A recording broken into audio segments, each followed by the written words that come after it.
नमस्कार। Prime time में दिल्ली सरकार का पहला दिन। आज सुबह 8:44 पर दिल्ली के मुख्यमंत्री अरविंद केजरीवाल का ट्वीट आया कि बुखार नहीं है, बेहतर महसूस कर रहा हूं, सुबह की वॉक और योगा दोबारा शुरू कर दिया है और चुनाव के बाद के कारण जो बंद हो गया था।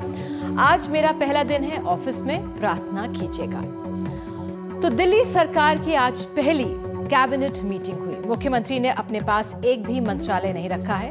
प्रधानमंत्री नरेंद्र मोदी की तरह उनका दफ्तर भी सरकार के संचालन का केंद्र रहेगा, जहां पर वो एक्सपर्ट से मशवरा कर प्रशासन पर नजर बनाए रखेंगे। प्रधानमंत्री मोदी की तरह ही उन्होंने पहले ही अपने सचिवों से विभागों के लिए बृहस्पतिवार तक रोड मैप देने के लिए कहा है। हालांकि अरविंद केजरीवाल ने शपथ लेने के बाद अपने पहले भाषण में मीडिया से खास तौर पर कहा था कि उनको जनता ने 5 साल का मैंडेट दिया है, कुछ घंटों या दिनों का नहीं। लेकिन पत्रकारों की बिरादरी 70 में से 67 सीटें पाने वालों के हर कदम को परख रही है, जिस तरह से 282 सीटें पाने वालों पर रखी जा रही है। चर्चा गर्म है कि प्रधानमंत्री का वो तंज दिल्ली सरकार पर था। पॉलिटिकल पार्टीज के संदर्भ में हर चुनाव में घोषणा करते हैं बिजली मुफ्त में देंगे, और मुफ्त में देने की घोषणा कौन करते हैं? जिनके पास बिजली नहीं है। तो बिजली देंगे तो फिर उसका बिल आएगा ना। इस पर आम आदमी पार्टी ने जवाब भी दिया है, लेकिन ये रस्साकशी दिल्ली वासियों के लिए बिजली बिल के कमी में कितनी बड़ी अड़चन है। इस बीच दिल्ली की केजरीवाल कैबिनेट के शुरुआती फैसलों की जानकारी आज हमें मिल गई। इसके तहत केजरीवाल ने आम आदमी पार्टी के चुनावी वादों पर अमल के लिए वित्त और बिजली मंत्रालयों को निर्देश दिए हैं कि वो अपनी रिपोर्ट दें। इन वादों में बिजली के दाम आधे करना और हर महीने 20,000 लीटर पानी मुफ्त देने का वादा भी है, जिसके अलावा रिहायशी इलाकों और झुग्गियों में निर्माण गिराने के फैसले की समीक्षा होगी। समीक्षा होने तक इन इलाकों में किसी भी निर्माण को गिराने पर रोक लग गई है। विधानसभा की पहली बैठक 23-24 फरवरी को बुलाने का फैसला किया गया है। बैठक में विधायकों की शपथ, स्पीकर, डिप्टी स्पीकर का चुनाव होगा। अरविंद केजरीवाल ने अपने शपथ ग्रहण वाले भाषण में आम आदमी पार्टी के अंदर कुछ अहंकारियों का जिक्र भी किया था, जो अन्य राज्यों में चुनाव के सपने अभी से सहेज रहे हैं। लेकिन पार्टी के वरिष्ठ नेता योगेंद्र यादव हरियाणा और पंजाब में सक्रिय होने के बयान दे रहे हैं। तो क्या मायने हैं इसके? क्या केजरीवाल जी बिना मंत्रालय के अपने पास कुछ अतिरिक्त समय रखना चाह रहे हैं, या ये वो योगेंद्र यादव हैं जिन्होंने एक समय पार्टी के अंदर के कामकाज पर एक सार्वजनिक चिट्ठी लिख डाली थी? तो ये साफ है कि दिल्ली की हार ने बीजेपी को एक तगड़ा झटका दिया है। पहले प्रधानमंत्री और आज गृह मंत्रालय की तरफ से पुलिस को निर्देश दिए गए कि चर्चों पर तोड़फोड़ के मामले जल्द सुलझाए जाएं। बहरहाल ये वो दौर है जब केंद्र और दिल्ली सरकार एक दूसरे पर कड़ा दबाव बनाए हुए हैं। इस बीच आज खबर ये भी आई कि मनीष सिसोदिया, जो कि दिल्ली सरकार में सबसे ताकतवर मंत्री हैं, उन्होंने पत्रकारों से परेशान होकर प्रेस कॉन्फ्रेंस नहीं की, क्योंकि पत्रकार सुबह से ही सचिवालय में उनकी एंट्री पर रोक से तिलमिलाए हुए थे। तो समझेंगे आज प्राइम टाइम में दिल्ली की सरकार के काम करने के तरीके को। क्या वायदों को पूरा करने की राह में कई अड़चनें आने वाली हैं, और क्या दिल्ली की जनता को राजनेताओं के अहंकार से निजात मिल पाएगी? हमारे साथ एक खास पैनल मौजूद है। आशीष खेतान प्रवक्ता हैं आम आदमी पार्टी के, जुड़ चुके हैं। डॉक्टर संबित पात्रा प्रवक्ता बीजेपी के हमारे साथ जुड़ चुके हैं।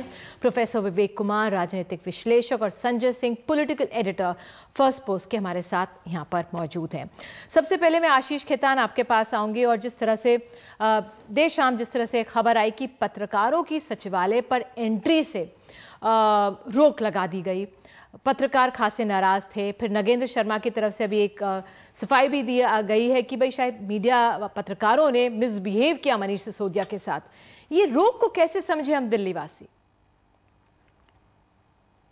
दो यहाँ पर पहलू हैं। पहली सबसे बड़ी बात है पारदर्शिता, जवाबदेह सरकार, ट्रांसपेरेंसी, अकाउंटेबिलिटी और रिस्पॉन्सिव गवर्नमेंट। तो इन सभी पैमानों पर मैं ये भरोसा दिलाना चाहता हूं दिल्ली की जनता को और देश को कि ये सरकार भारतीय इतिहास में सबसे ज्यादा पारदर्शी, सबसे ज्यादा जवाबदेह और सबसे ज्यादा ईमानदार होगी।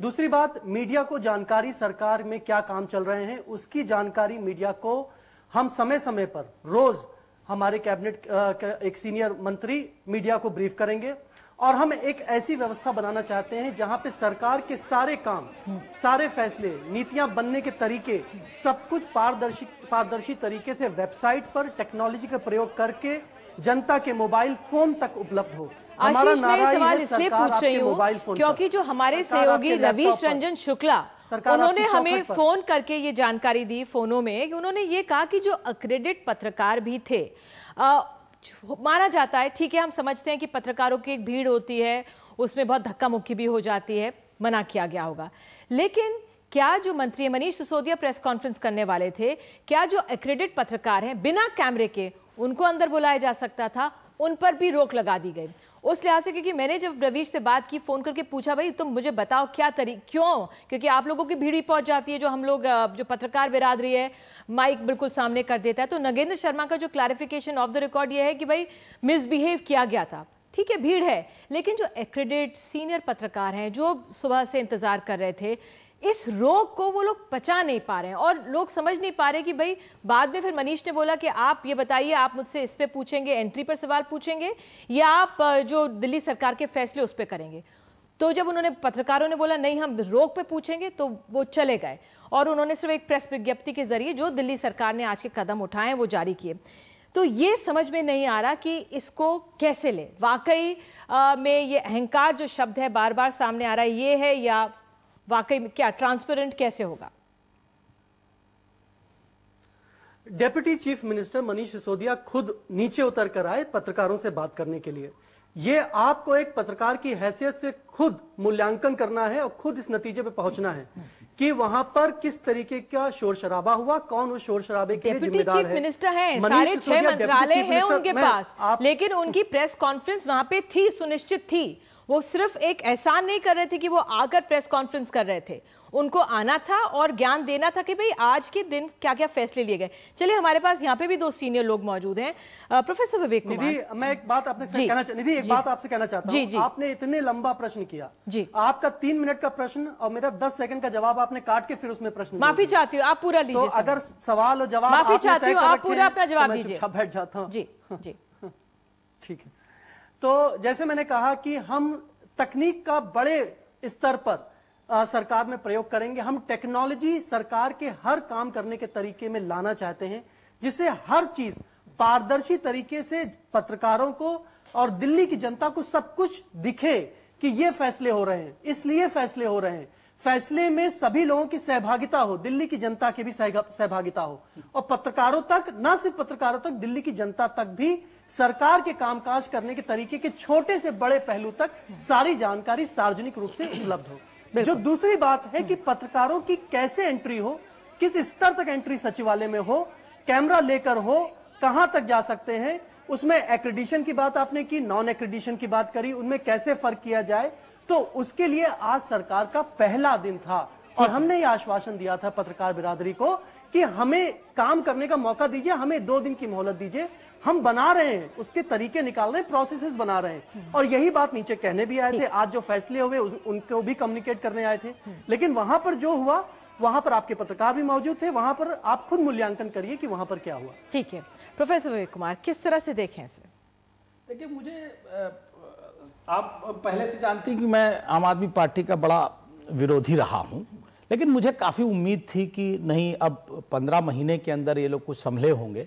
लेकिन अभी भी मुझे ये लग रहा है कि अभिशासन और प्रजातंत्र, इसका अंतर नहीं समझ पा रहे हैं आम आदमी पार्टी वाले। वो समझते हैं कि डेमोक्रेसी को केवल गवर्नेंस से चलाया जा सकता है, और वो भी टेक्नोलॉजी के माध्यम से। उसमें व्यक्तित्व, आदमित्व और उसमें जो मानवता है वो कहीं नहीं झलकनी चाहिए। बार बार खेतान जी ये कह रहे हैं हम टेक्नोलॉजी के माध्यम से बड़ा यूज करेंगे। अरे भाई, टेक्नोलॉजी तब यूज करेंगे कि भारत की जो जनता है वो पढ़ी लिखी नहीं है, उसके पास नहीं है कंप्यूटर, वो नहीं जान पाएगी, तो आप उसको कैसे बताएंगे? आप उससे मिलेंगे नहीं, इसका मतलब आप उसको किनारे कर देंगे। दूसरी बात, जिस तरह कुदरत का करिश्मा बोला गया बाकायदा, उसमें सामाजिक न्याय की बात कहीं नहीं झलक रही है।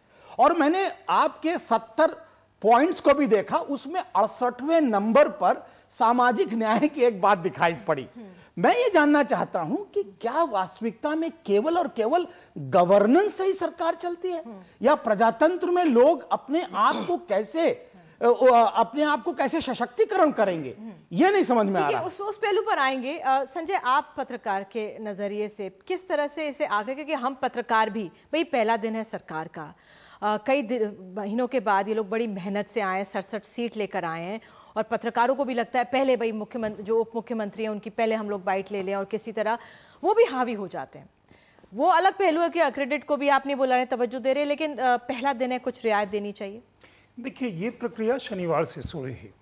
आमतौर पे अभी सरकार इस प्रचंड बहुमत के साथ आई है, और युवा लोग हैं सरकार में भी, जो लोग हैं वो युवा लोग हैं। एक उत्साह का माहौल होता है। देखिए, कोई भी जर्नलिस्ट के लिए शुरुआती जो पीरियड होता है, आशीष खेतान भी एक जर्नलिस्ट हैं, रहे हैं, अब तो राजनेता हैं, तो उस बीच में पहले दिन का जो किसी रिपोर्टर के माइंड में होता है या उसके ऑफिस में होता है कि एक कलर कॉपी होनी चाहिए कि पहले दिन की सरकार कैसी है, कौन कैसे उठ रहा है, कैसे बैठ रहा है, कौन कहाँ जा रहा है, कौन किसके कमरे में आया, कौन गया। जो कोई सीरियस उस दिन कोई इन्वेस्टिगेटिव जर्नलिज्म नहीं होता है। और वैसे भी इस तरह की जब बहुमत की सरकार आती है तो एक खुशगवार मौसम काफ़ी समय तक रहता है। दूसरी चीज़ ये है कि देखिए, दिल्ली सरकार मतलब नॉर्मली एक बीट सिस्टम के साथ पत्रकारिता ब्रॉडली फंक्शन करती है। कन्वेंशनल मीडिया जो है, डिजिटल मीडिया किसी और तरह से फंक्शन करती है। तो वो 15 साल से मतलब एक ढर्रा चला रहा है उसके पहले का। एक चीज़ तो ये है कि या तो जर्नलिस्ट ये समझे कि देखिए, ये जो चेंज है ये सिर्फ सरकार का रेजिम चेंज नहीं है, स्ट्रक्चर का भी चेंज है।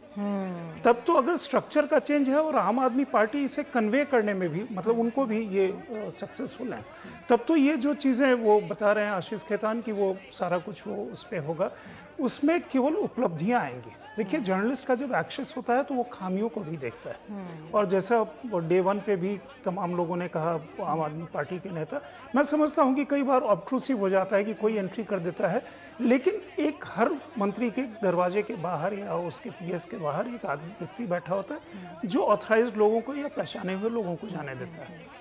अब ये है कि जिनको मंत्री के साथ अपॉइंटमेंट होगा वही छठे फ्लोर पे जा पाएगा। उससे वाइडर है। देखिए, इशू ये तो मान लीजिए कि एक दिन का वो इशू है, इशू उससे वाइडर है। इशू ये है कि जो आकांक्षाएं हैं लोगों को, क्योंकि देखिए इस तरह के मैंडेट पे कसौटी पे कसना वो डे 1 से वो शुरू हो जाता है। अरविंद केजरीवाल ने अपने वहां के भाषण में बहुत अच्छा भाषण उन्होंने रामलीला मैदान इसमें मैं आऊंगी, पहले मैं संबित पात्रा से रिएक्शन ले ली। संबित, आम आदमी पार्टी पर तो हम सीधे जो उप मुख्यमंत्री हैं उन तक पहुंचने की बात कर लेते हैं, बीजेपी में तो बहुत हमें स्टेप्स फॉलो करने पड़ते हैं। आप किस तरह से पत्रकारों को इस रोक पर देख रहे हैं? नहीं, मैं समझ नहीं पाया कि बीजेपी ने कभी किसी को रोका है।